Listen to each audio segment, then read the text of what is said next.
بسم الله الرحمن الرحيم waxaan ku soo dhaweynaynaa xafladda soo dhaweynta madaxweynaha cusub Maxamed Cabdullaahi Farmaajo iyo sagoontintii madaxweynaha hore Xasan Sheekh oo leenahay asagana nabadgelyo ku noolow kana nabadgelyo ku soo dhawow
sidatahay cirjir jagan dhalatay qalbi kula jiriyo nafta jaar la noqo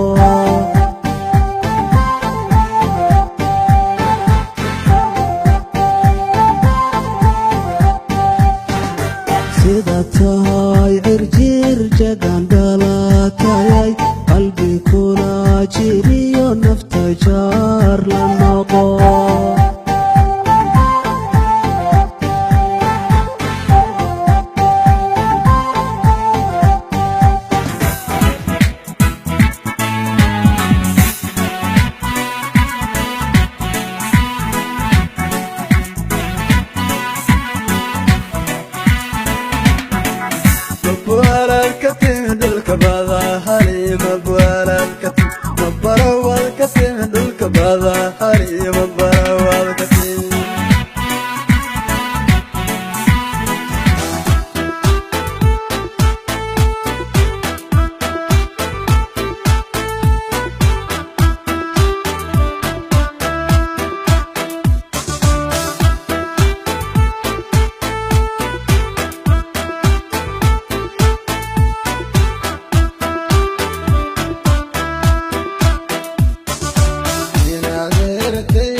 ربه وقسقها سجلين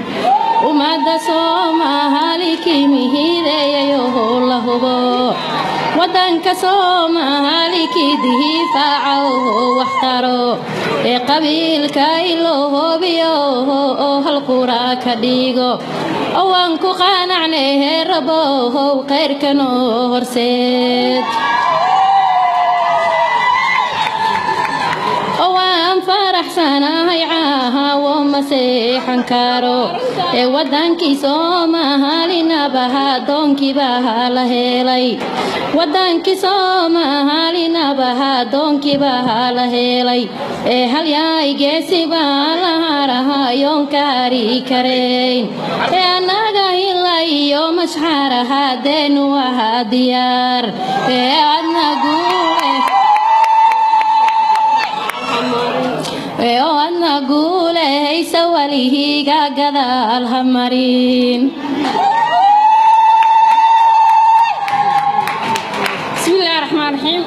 خدر الله شيء ربه جاني لقى عبساده علنك يا كهنا صوه ماليوه عديبا محمد عبد الله فرمها جو مني ما يقان شعبك صومالي وحهاي عابكوه قريد محمد عبد الله فرمها جوه كهن كقابو حلك لقو دار شينها الحاج سهر ربنا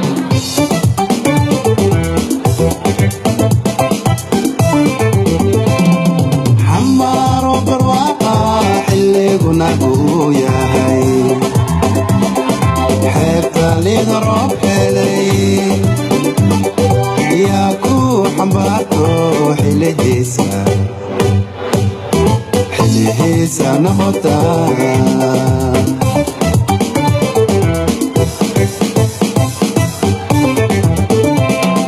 حمار برواقع اللي قناقو يا هاي حتى اللي ضرب حلي ياكو حمباتو حلي هيسا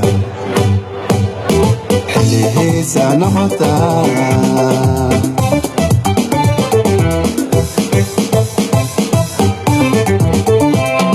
حسكيجي يومانكي حبنا هيبقى ايدي وحي حيسا وقبا حبي وقتالي إلى حين عاشقا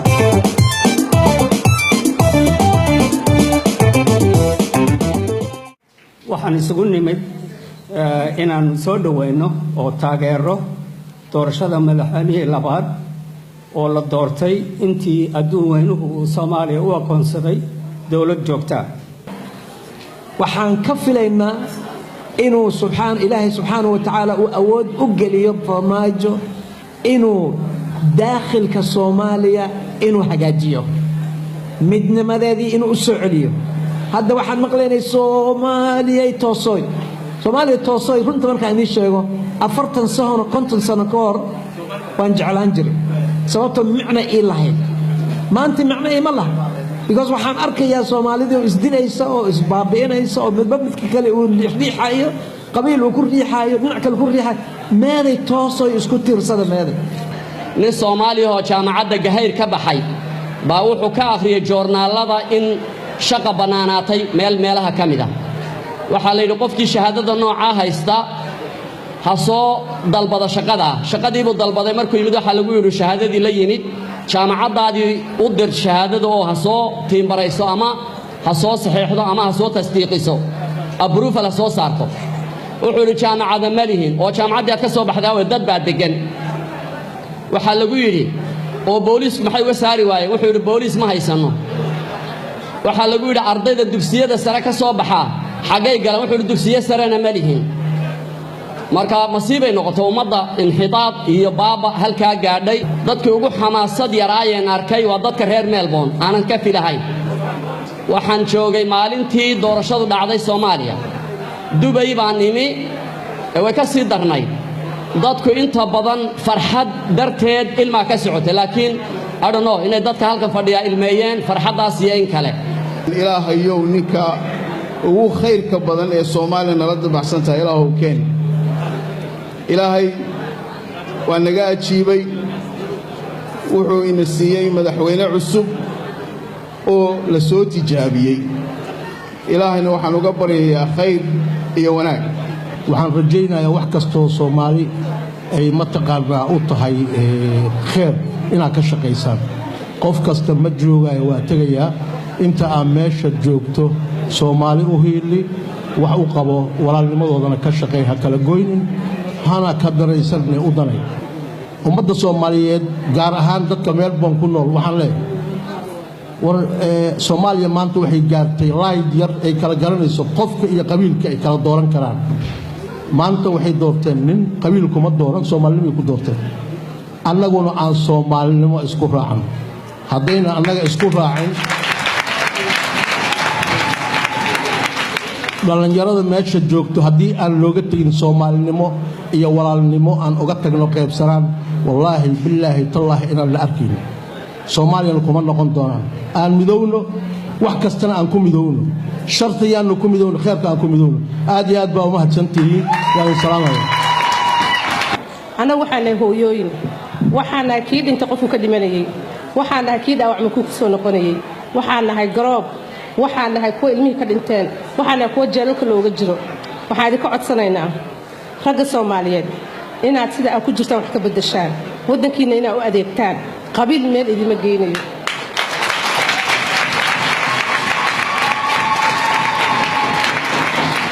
wadanka waa la haystaa waana loogu talagalay in la haysto oo sidaa looga sii daro waxaan kugula talinayaa dadka Soomaaliyeed baa ku doortay waana ku hanway yihiin waxna waa ka rajaynaya waxaad qaban kartaana ma jirto waxaad qaban wayda ha qarina dadka u sheeg halkaas soo dhig wixii aad qarsataa waa ku qarsadaan nin hoosta muxuu ahaa lagala hadlo uu wax saxiix u laga rabo dadka Soomaaliyeed daqadiga iyo muxuu ahaa culayska lagu saaro u soo bandhig gobonnimo ha raadsadeen oo dalkoodii ha raadsadeen midna waxa leeyahay nimanka gobolada haysta afka ha ka sheegina farmaajo inaad la shaqaynaysaan beentiin weeye la shaqaynaysaan beentiin weeye habashaa u joogtaan habashaa u shaqaynaysaan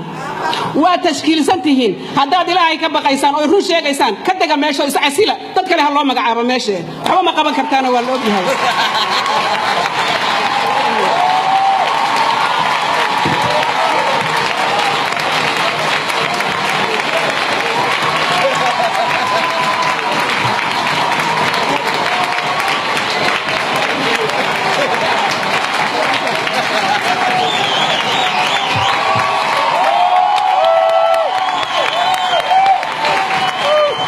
hayaa isku soo noqon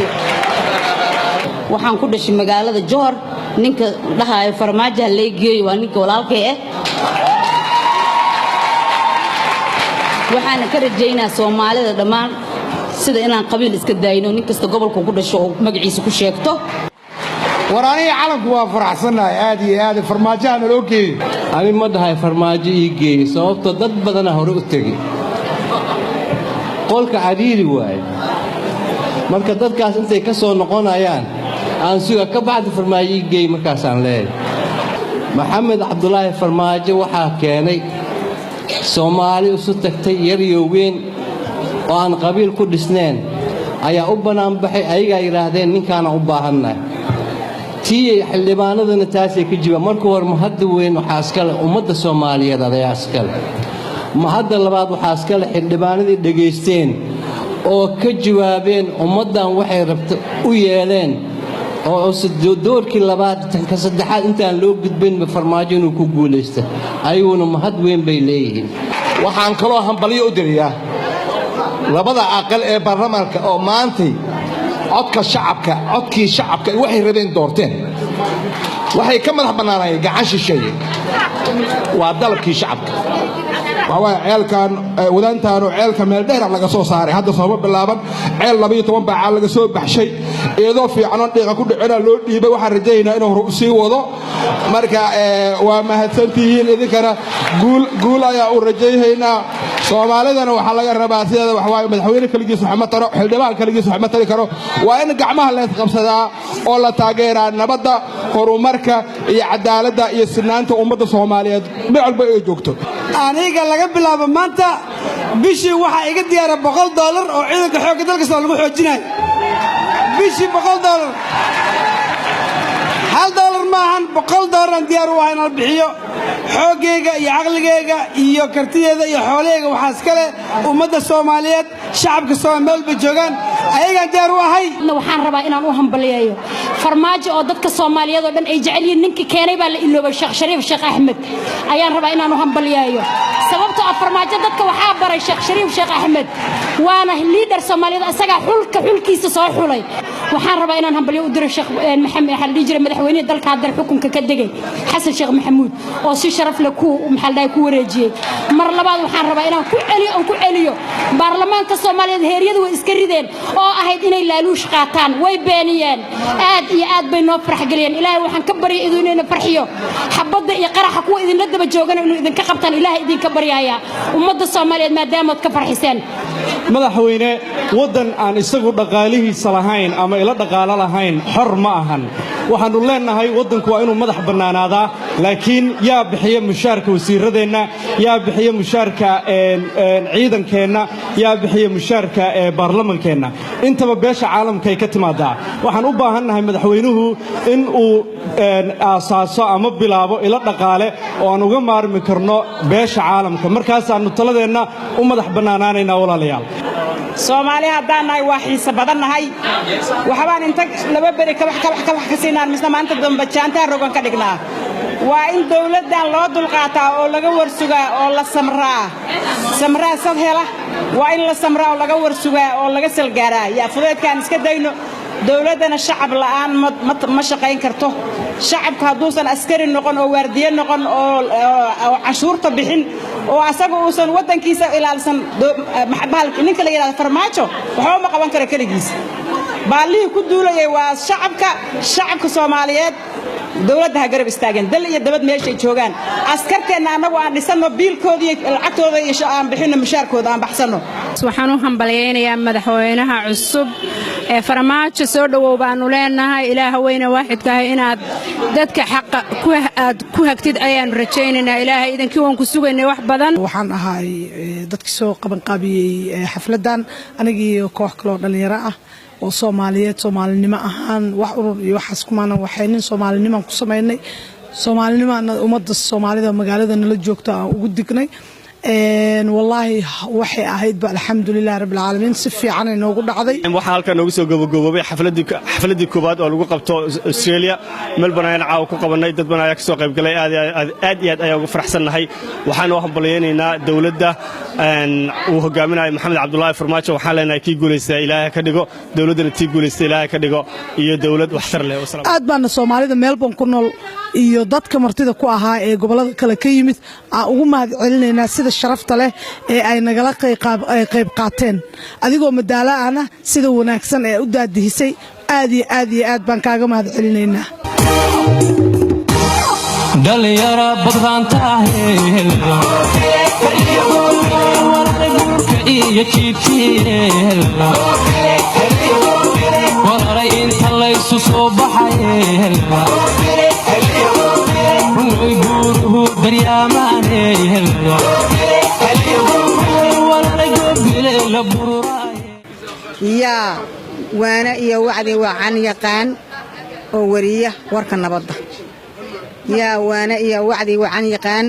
oo wariya warka nabadda wada jir iyo wacad la isku maro ayaa wadan lagu hantaay alla yaa wadaniya